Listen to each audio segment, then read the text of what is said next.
Lo dicho, muchas gracias por venir.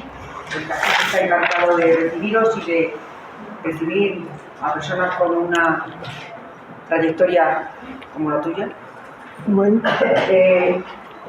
Tenemos... el Casino tiene un horario un poco más flexible en verano, tú no te preocupes, si necesitas un poco más, ya sabes que... Pero el público, no sé. El público puede... Tenéis que salir todos corriendo a las 9 por alguna razón. Creo que hay una persona que te ha pedido permiso. El resto creo que puede, si tú necesitas un poquito más, te da un poquito de cancha. Yo sé. Entonces, bueno, vamos a escuchar muy atentamente lo que nos va a contar sobre la generación del 27, las sin sombrero. Mujeres que marcaron un hito en la historia, con Carmen Corsino, Bejarano, y socia del Casino Obrero. Y bueno, los que no sois socios ya sabéis que os voy a decir que por favor os hagáis socios. Algunas personas ya me han dicho que no me preocupe, que ya están en ello. Y yo te doy paso, sí. Y luego te podemos hacer alguna pregunta. ¿Te gustaría? Con vosotros, os dejo con calma. Pues voy a estar sola aquí. Carmen, voy a estar sola. Voy a hacer no, pues está sin sombrero. No hace falta, ¿qué queréis que os diga? Estamos encantadísimos de tener a Carmen, que somos unos liantes. Bueno, eso va por mí. Por ti. Porque quería que nos explicara a Carmen todo lo que sabe de las sin sombrero, de esas fantásticas mujeres olvidadas y recordadas últimamente, ¿no? Tienes razón. Y que hay que seguir recordando y descubriendo, y esa es la pasión de Carmen, o una de ellas. Pues seguramente sí. Tengas más. No, pero ahora estoy muy centrada en esto, en aprender alemán, en un taller de lectura que ha cumplido 25 años en el Instituto Arcarreal de Valladolid, donde he estado 22 años enseñando. Soy profesora jubilada de lengua castellana y literatura, pero mi profesión la llevo ejerciendo 40 años menos 3 meses. Con lo cual, esa fue mi principal vocación y todo lo demás pues viene un poco derivado de ahí. Y ya os digo que creo que fue en el 2018, en Candelario, Julia Frías Corsino me invitó a dar una charla en el Centro Cultural, en la Casa de Cultura de Candelario, con motivo de una exposición de Maribel Muñoz, Mujeres, corta y pega, extraordinarios sobre estas mujeres.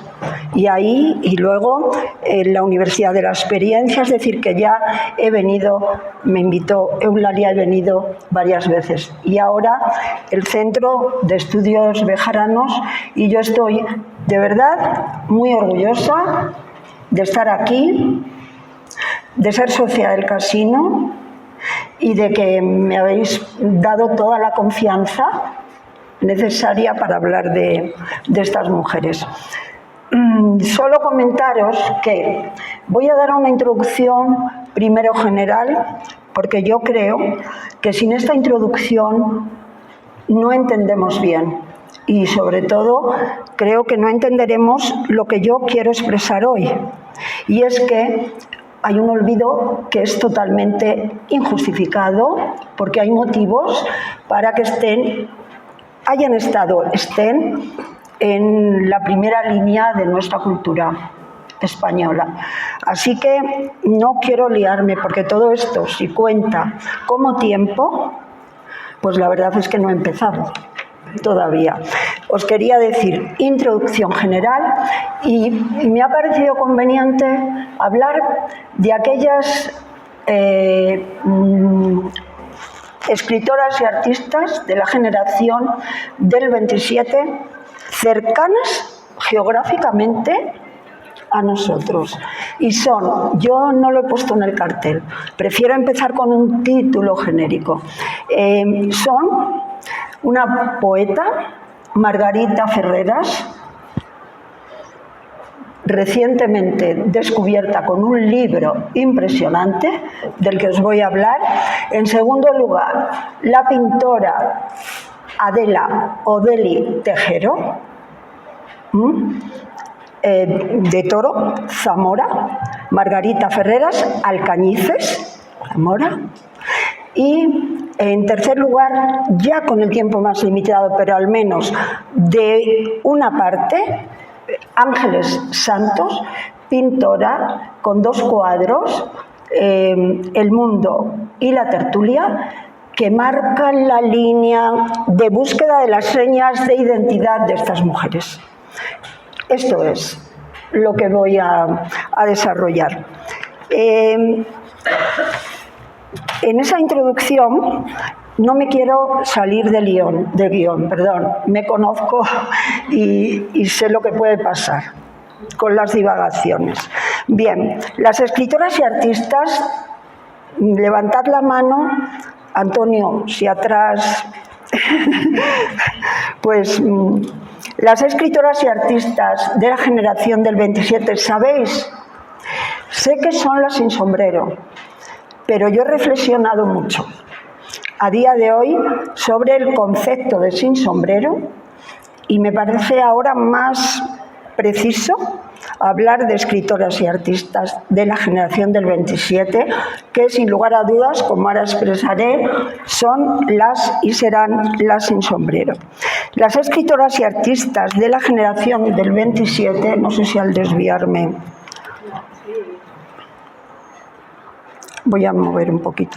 A ver, porque yo me muevo con ratón y ahora, pues eso. A ver si vemos bien.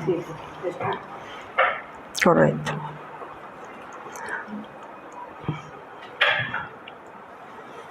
Bueno.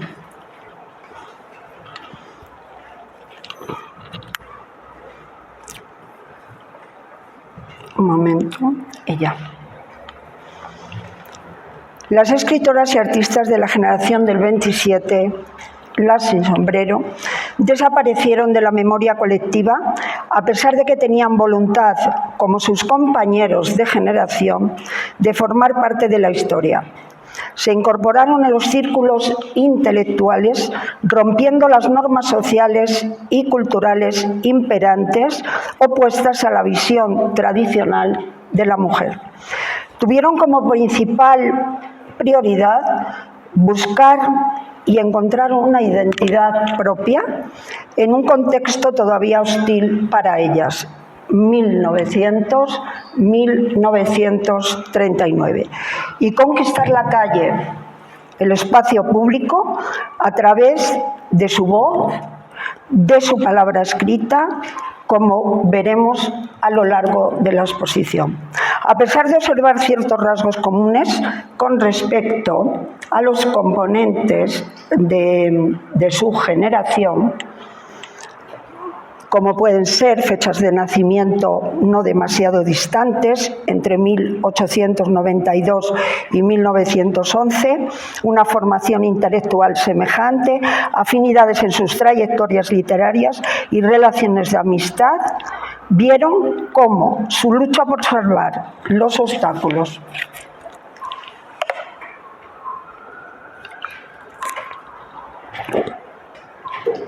que tenían que vencer por el hecho de ser mujeres, nunca se vio recompensada ni pudieron compartir con ellos el reconocimiento literario que se les otorgó. Así se expresa la investigadora, que está ahí, estaba anteriormente en un libro, Pepa Merlo, cuando años después la crítica se ha referido a las escritoras y artistas de la generación del 27, parece como si éstas hubieran vivido aisladas del mundo. Sin embargo, se desenvolvieron con naturalidad entre sus compañeros de generación. En la búsqueda de su identidad, tuvieron que enfrentarse a múltiples dificultades en el terreno laboral, educativo.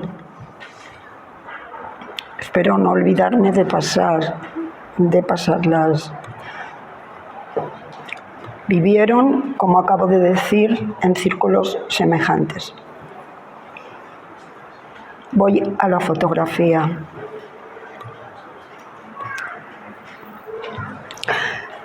En la búsqueda de su identidad, como decía, tuvieron que enfrentarse a múltiples dificultades en el terreno laboral, educativo, social y cultural.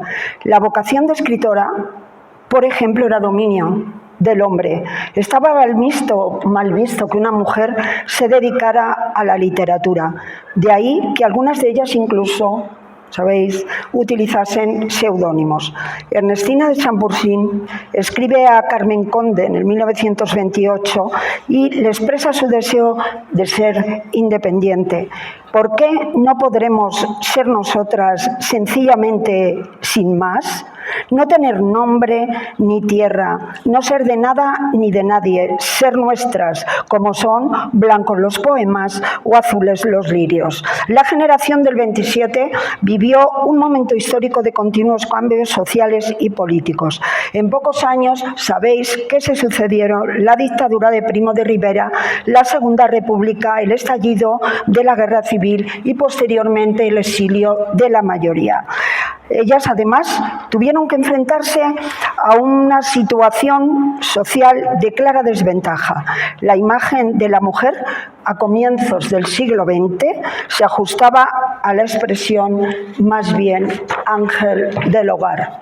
Este panorama comenzará a cambiar cuando se afianza la revolución industrial que posibilitó la incorporación de la mujer al mundo laboral y originará los primeros movimientos feministas y sufragistas en Inglaterra y Estados Unidos a mediados del siglo XIX. Al terminar la Primera Guerra Mundial, surge ya esa nueva mujer más fortalecida, independiente y consciente de su capacidad intelectual y que alcanzará su plenitud en la década de 1920. En España, el proceso se consolida con la proclamación de la Segunda República. La mujer española consigue entonces buena parte de sus reivindicaciones. Se reconoce su derecho al voto a través de la Constitución del 1931, marcando un cambio significativo hacia la igualdad de género y el acceso, por ejemplo, de la mujer a la universidad, como está sin sombrero, pero acompañadas. En este punto hay que hacer referencia a aquellas mujeres que las precedieron en la conquista de sus derechos, mujeres progresistas como Emilia Pardo Bazán, Carolina Coronado, y las más cercanas, pioneras en la defensa de la plena igualdad de derechos de la mujer, Carmen de Burgos, en su ensayo La mujer moderna y sus derechos, 1927, Clara Campoamor, que destacó por su alegato a favor del voto femenino en su ensayo Mi pecado mortal, el voto femenino, Concha Espina, María de Maeztu, Carmen Baroja, Victoria Kent. ¿Quiénes forman parte, entonces, de la generación del 27? Con estas diapositivas estoy un poco volviendo, pero evidentemente tengo que volver. Los autores son de sobra conocidos, sobre todo el grupo de poetas. El grupo que es el núcleo, como las escritoras, a las que voy ahora a nombrar, forman como un núcleo primero, y luego añadiré las que venían en la fotografía antes proyectada. Esos autores, Pedro Salinas, los dicto y los tengo por orden cronológico, y ahí efectivamente en la fotografía pues a lo mejor puede que coincidan o no. Pedro Salinas, Jorge Guillén, Gerardo Diego, Damaso Alonso, Federico García Lorca, Vicente Alexandre, Emilio Prado, Rafael Alberti, Manuel Alto Laguirre. Y ellas,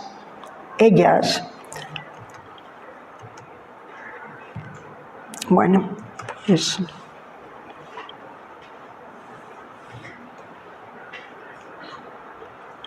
la fotografía no me responde, la de ellas.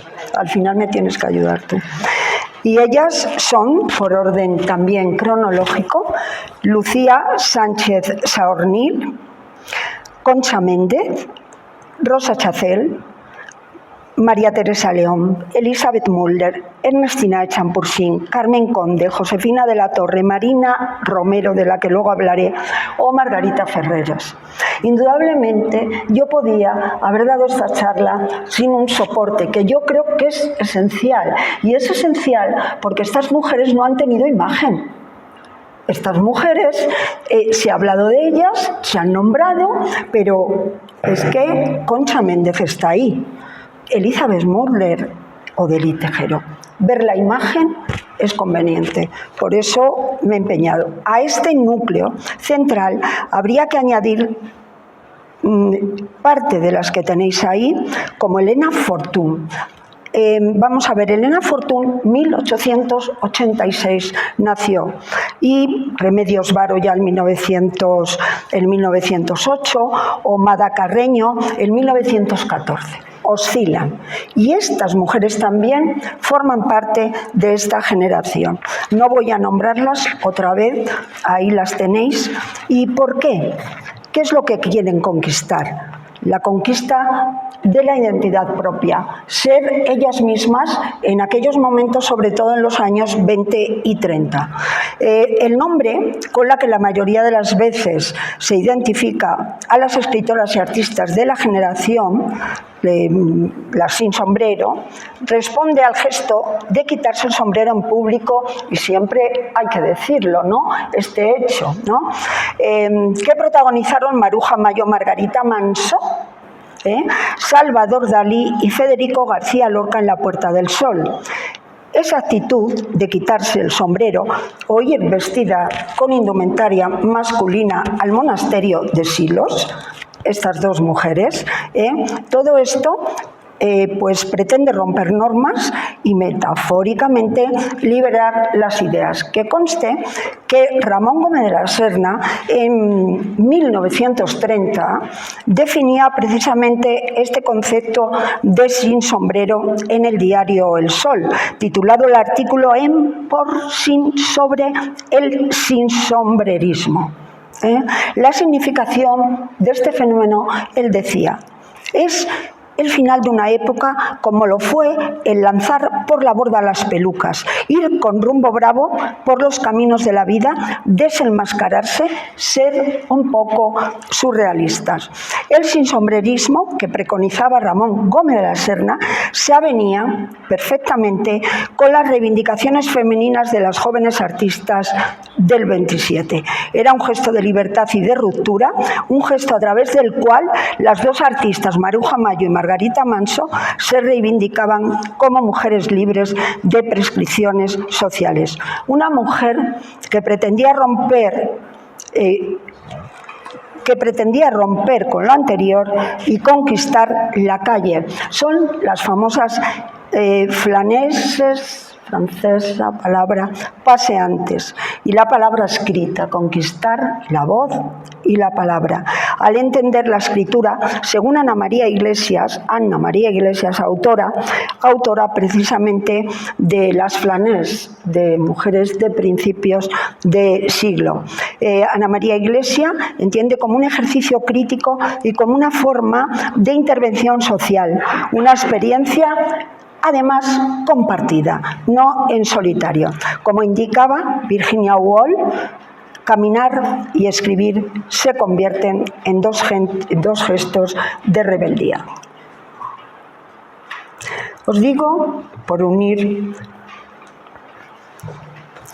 Concha Méndez, una de las poetas fundamentales del núcleo primigenio de las sin sombreros, mujer faro de todas ellas, y luego seguiré hablando un poquito más de ella, representa a esa mujer luchadora, moderna y vanguardista en su vida y en su obra, que luchó por hacerse un nombre en el mundo intelectual y acabar con los prejuicios que relegaban las aportaciones de las mujeres a un segundo plano. En su libro de poemas Canciones de Mar y Tierra afirma su libertad y su yo, libro del año 1930. Junto a Maruja Mayo, por eso pongo esta diapositiva muy oportuna y muy simbólica, las dos pasean, recorren los barrios de Madrid, van a verbenas, a salones, tertulias o conferencias. Maruja Mayo dejó constancia precisamente de esa nueva actitud en su serie Verbenas. Ahí lo tenéis, la conquista de la calle, de la voz y de la palabra. Y Mujer y Cabra, que veis cómo es el mundo de la nueva mujer que va con la cabra y la antigua mujer, ángel del hogar, custodiando precisamente el hogar. Además de esto, se simboliza esa mujer de fuerza, seguridad y energía de la nueva mujer, ¿no? Igual que la ciclista. Maruja Mayo es la de la foto en blanco y negro de 1945 y creo que ya estaba en México. Pero la ciclista y la mujer con la cabra, a Maruja Mayo le sirve como modelo precisamente Concha Méndez. Y vamos a ver, ¿cuáles son? ¿Qué hacen ellas? ¿Dónde se apoyan? Se establecen unas redes de apoyo, unos espacios comunes, lo que se llama una habitación propia. Estos que voy a pasar, aunque eran más rápido, son libros que yo desde luego utilicé en un principio. Me sirvieron de mucho para orientar en los trabajos posteriores. Es verdad que las Sin Sombrero se fueron descubriendo primero a través de la poesía. Los libros Con un traje de luna, Peces en la tierra, son dos libros muy representativos. Peces en la tierra. Pez en la tierra, la obra de Margarita Ferreras, a la que me referiré dentro de un rato. Y luego Tania Bayó. Tania Bayó, el proyecto Sacolais Transmedia del año 2016, con las series de televisión y esos 3 libros que tenéis, Las Sin Sombrero, Ocultas e Impecables y No quiero olvidar todo lo que sé. Libros que fueron, la verdad, un andabonazo para que todos supiéramos que existían estas mujeres, y hay que decirlo. Esas redes de apoyo. Como no era fácil mantenerse a flote en una sociedad que aún no estaba preparada para que mujeres como ellas protagonizaran activamente la vida política, social y cultural, crearon sus propios espacios, redes de apoyo, habitaciones propias. Se trata del concepto precisamente de Virginia Woolf, definido como espacio imprescindible para la búsqueda de la propia identidad como grupo y tan fundamental fue para las mujeres de la generación del 27. ¿Cuál es el primer espacio común? Las cartas, los epistolarios. Las cartas son documentos de una intimidad compartida que nos permiten conocer lecturas, opiniones, proyectos de trabajo, amistades, interpretar sus trayectorias, sus vidas. Destaco, porque no voy a poder nombrar, ahí los tenéis, sobre todo el epistolario de Ernestina de Champursin con la poeta Carmen Conde. Carmen Conde, yo no veo, claro, como no tengo. Carmen Conde fue, en la época del exilio, esta poeta fue la encargada de tejer una red entre aquellas autoras en el exilio y las que se quedaron, entre Champursin, Concha Méndez, María Teresa León, María Zembrano, María Fortún, que salieron, y ella mantuvo esa red. Leer esta correspondencia permite precisamente conocer esa habitación propia que tanto favoreció a la Sin Sombrero en su proceso creativo y en su conciencia generacional. Podemos nombrar también cartas a Rosa Chacel. Por cierto, voy a nombrar a Rosa Chacel. Rosa Chacel y Valladolid, sabéis que tienen mucha conexión. ¿Por qué no me he referido a Rosa Chacel? Rosa Chacel ahora mismo es, y no me detengo mucho, la poeta, novelista, ensayista, poeta, todo, una de las más protegidas. Acaba de salir en abril una nueva y creo que definitiva biografía de la investigadora Ana Caballé, voluminosa, presentada en la última feria del libro de Valladolid en mayo, y con esa biografía, creo, al alcance de todos, tenemos un buen modo de acercarnos a ella. Y hace un mes han salido sus diarios en la editorial Seix Barral. Rosa Chacel en otra charla, porque ella se vale por sí misma, y es que además se valía por sí misma. Cartas a Rosa Chacel, pero esta edición es anterior, de Ana Rodríguez Fise, o Cartas inéditas a Gregorio del Campo, de María Zambrano. Casi 70 cartas que han esperado más de 80 años para hacerse públicas. Segundo, espacio común. Importantísimo. Y luego lo apoyaremos con las autoras a las que nos vamos a referir.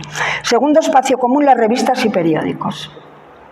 Fueron otra habitación propia para afianzar su identidad. En ellos participaban junto, quiero demostrar hoy, que autores y escritoras y pintoras o artistas participaban en actos comunes prácticamente todos los días. Y con eso luego voy a terminar la introducción. No van ellas aisladas, lo he dicho al principio, y ellos por otro lado. Ya lo diré. Fueron habitaciones propias, como digo, las revistas para afianzar su identidad. Pongo ejemplo. Ernestina de Chambourcy en el 28 escribe escaparates de poesía de hoy para el periódico La Época, 1849-1936, el periódico, que consistía en hacer reseñas de los libros de sus coetáneos, Salinas, Guillén, García Lorca, Juan Ramón Jiménez.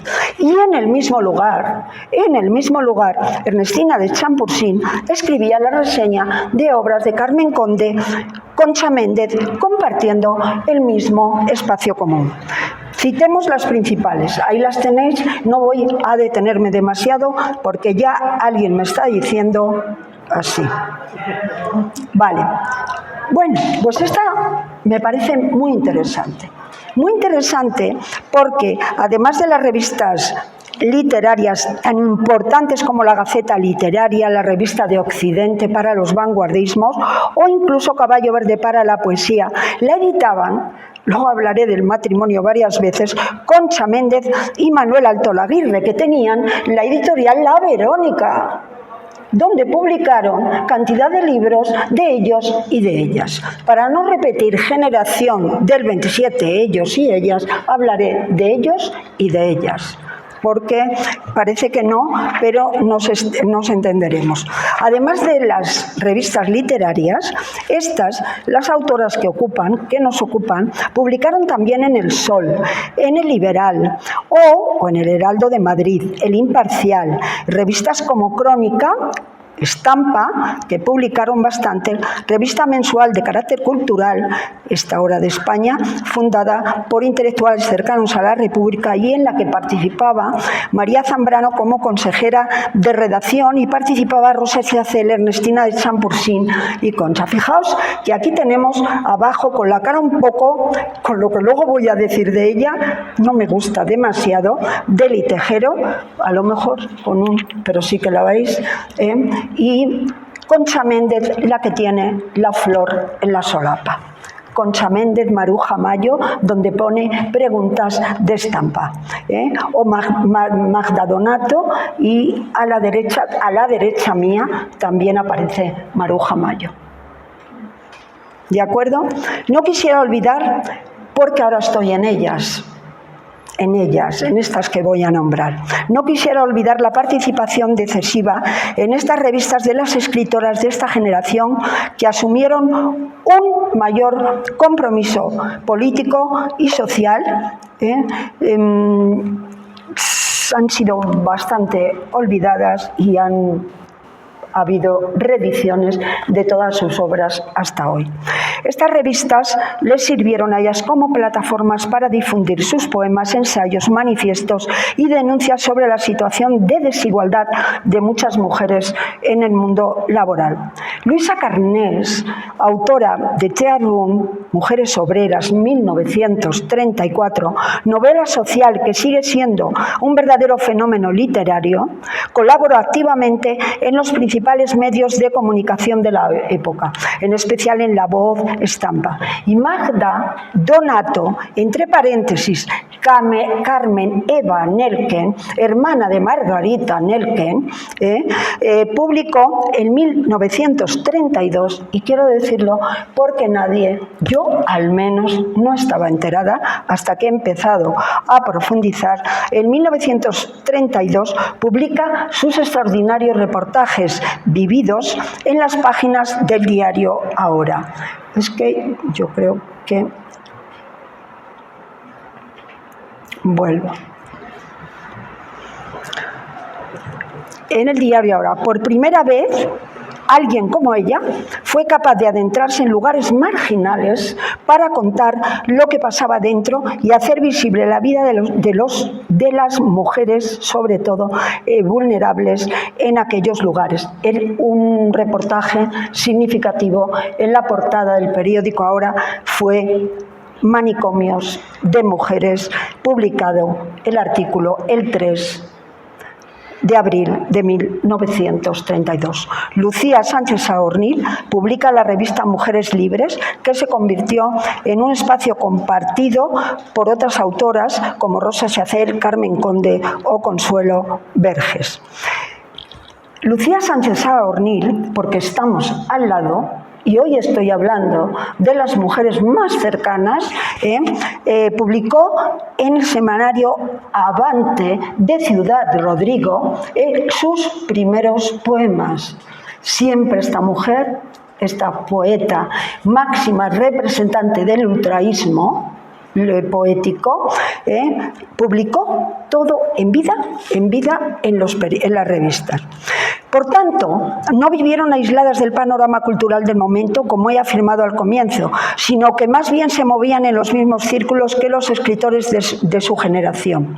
Algunas estaban más próximas al grupo de Guillén, Salinas, Cernuda y Lorca y Alberti, como el caso de Concha Méndez, esposa de uno de los integrantes, Manuel Alto Laguirre, y compañeros de tareas editoriales. El matrimonio mantenía una estrecha amistad, por eso digo red, con Luis Cernuda, y Ernestina de Champursin estaba casada con Juan José Domenchina, otro componente en sentido amplio de la generación del 27, y mantenían una gran amistad con Juan Ramón Jiménez. Y Maruja Mayo mantuvo relaciones sentimentales durante años con Rafael Alberti, y las coincidencias e influencias mutuas están ahí, y con Miguel Hernández.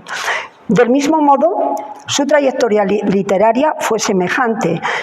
Por ejemplo, Cántico, de Ernestina de Champursin, tiene influencias de Antonio Machado, Juan Ramón Jiménez, que fue uno de sus mentores, o Ernestina, o Canciones de Mar y Tierra, de Concha Méndez, que remite a Marinero en Tierra, de Alberti, o la influencia de la deshumanización del arte de Ortega y Gasset y los movimientos vanguardistas en el libro Inquietudes de Ernestina de Champursin.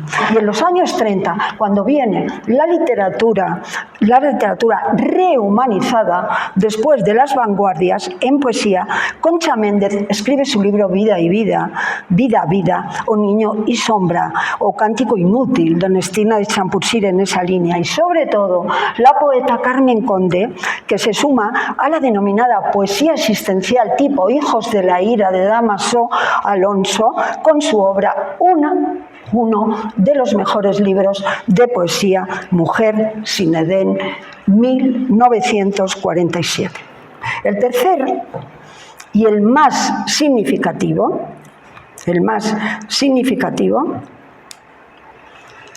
primero, la residencia de señoritas, que fue la base aunque es el Liceo Club donde desarrollan más. La residencia, por un lado, de señoritas, ahí tenéis las fotografías y distintos momentos dentro de de las actividades que realizaban en bibliotecas o conferencias. Pero yo quisiera, por la trascendencia, detenerme en el Liceum Club femenino, que es heredero. El Liceum Club es sin duda la más importante. Bueno, María Teresa León dijo: las mujeres no encontraron un centro de unión hasta que no apareció o de apoyo el Liceum Club. Fue la institución más representativa donde coincidieron dos generaciones de mujeres que lucharon por fomentar la cultura y la igualdad social y jurídica de su género.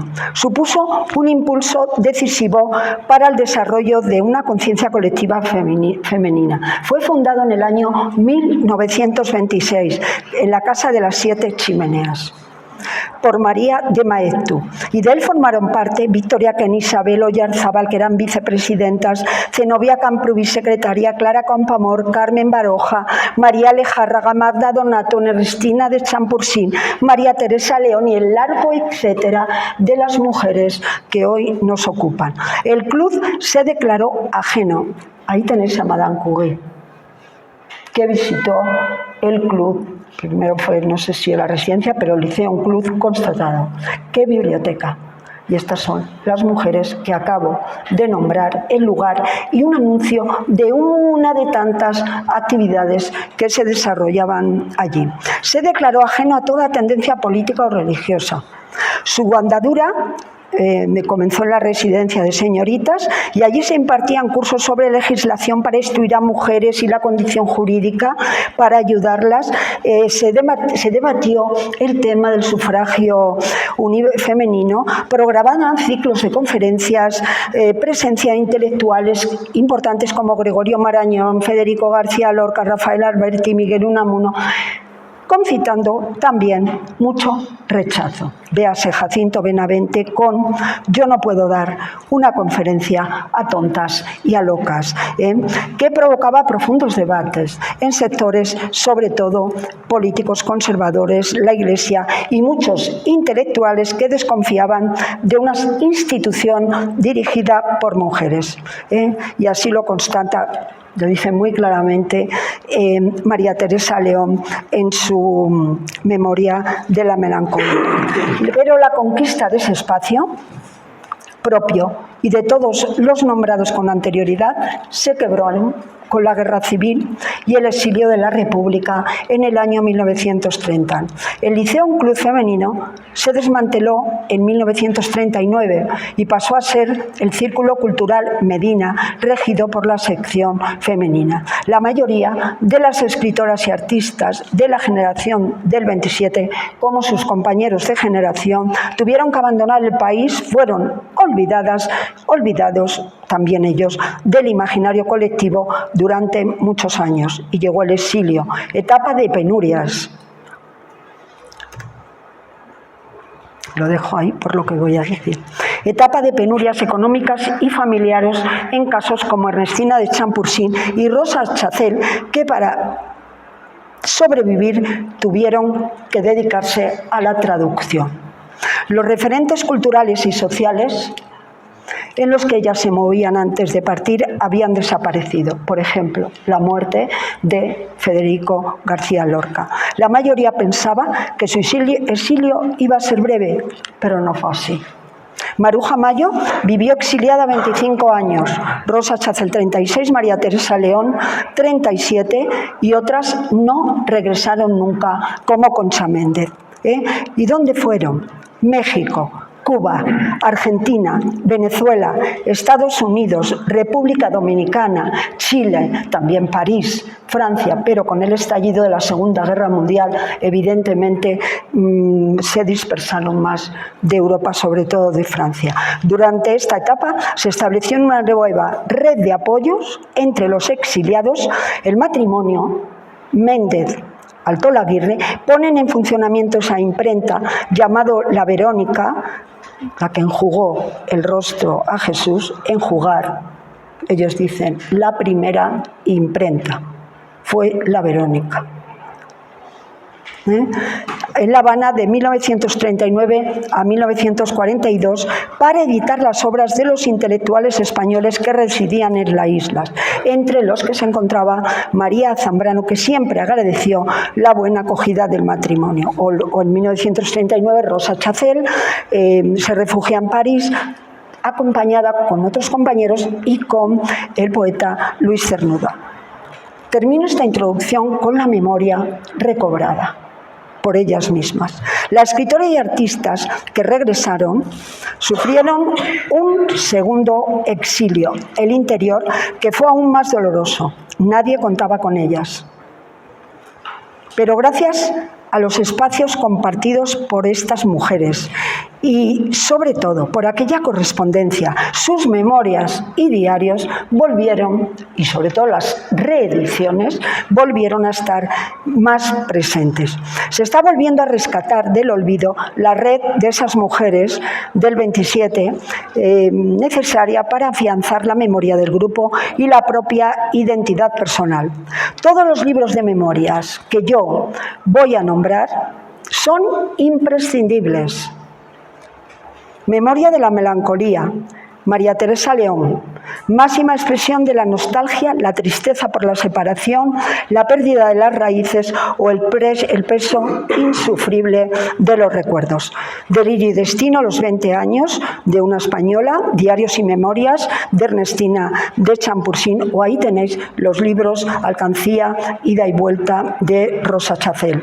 Rosa Chacel, estación de ida y vuelta, también libros de memoria y sobre todo quería detenerme, que lo hemos visto atrás, en memorias habladas, memorias armadas, que son los libros de memoria de Concha Méndez, editados por su nieta Paloma Ulacia Alto Laguirre, el gran libro de referencia. El reconocimiento jamás les llegó. Un injusto olvido, creo yo, después de esta introducción. Y una mujer olvidada, con unos matices.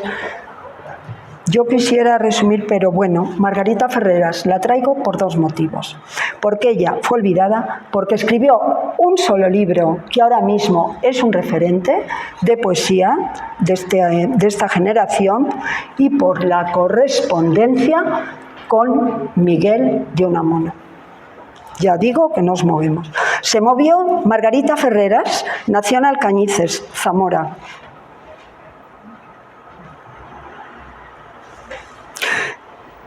Es de la que menos documentación tengo.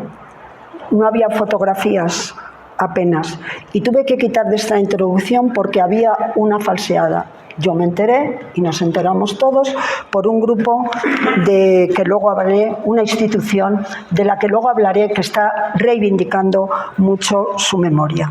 Poeta audaz, nació en 1900 y pongo fecha de fallecimiento 1964 con interrogación. Su vida está llena de interrogaciones. Se movió en el entorno del 27, formó, ya lo diré, del Liceum, de todo formó parte, aunque no formó parte del núcleo fundador. Su vida se movió entre la luz y la sombra, la duda y la certeza,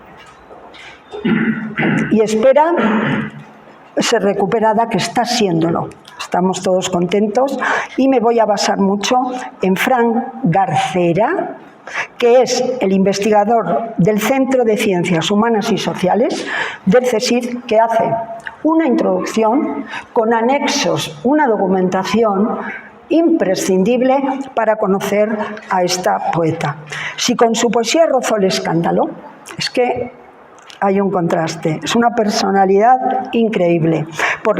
Si con su poesía rozó el escándalo porque nadie estaba preparado para recibir ese libro, por la alta sensualidad de sus imágenes, con su vida no hizo menos que protagonizar también numerosos actos, vamos a decir, a lo mejor de indiscreción, y tratar de sobrevivir en un mundo burgués y principesco que acaso no le correspondía. Consecuencia de todo ello fue su desaparición prematura de aquel mundo tan intenso para ella y su silencio durante décadas tras los muros de diversos sanatorios. Su padre fue Francisco Ferreras, oriundo de Alcañices, Zamora, fue interventor de Hacienda, y su madre, Margarita Cañedo, bueno, pues su madre fue también, no era de Alcañices, fue su padre. Fueron padrinos que delegaron, bueno, padrinos fueron unos primos, lo digo, porque delegaron en una vecina cuando bautizaron a Margarita Ferreras, que se llamaba María Cañedo, y ella misma utilizó este sobrenombre y puede haber habido alguna confusión. Al morir su padre, marchan de Alcañices y son protegidas su madre y ella por José Ferreras Toro, periodista, abogado y político del Partido Constitucional. Perteneció, por tanto, este hombre y Margarita, a una prestigiosa familia de la alta burguesía y de la intelectualidad. Compartía un lejano parentesco incluso con Gregorio Marañón.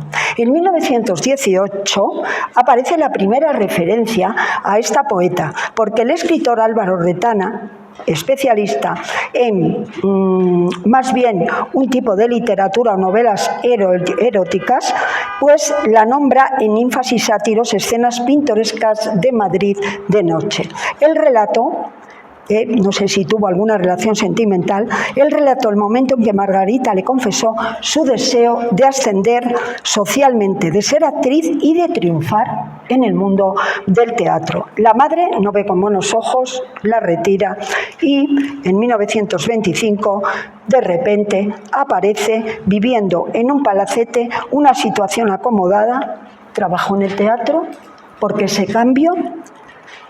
Por entonces alardeaba de una estrecha amistad y luego parece relación sentimental con el infante don Fernando de Baviera, primo y amigo del rey Alfonso XIII, a quien, y de ahí vienen sus desgracias, le reclamó durante años una importante suma de dinero que supuestamente prometió donarle. Y fueron el punto de partida de sus desdichas. En torno al 28 aspiró ella a protagonizar Amor, la obra de Lorca, teatral, Amor de don Perlimplín con Belisa en su jardín.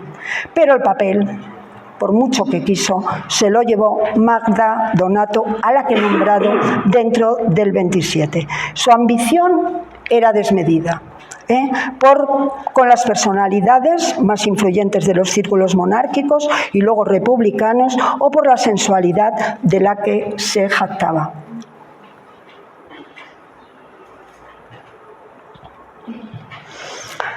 Margarita comenzaba a ser presencia constante en el ambiente cultural de la residencia de señoritas. Margarita formó parte de la junta directiva de la Sociedad de Cursos y Conferencias de la Residencia de Señoritas. Frecuentó el Liceo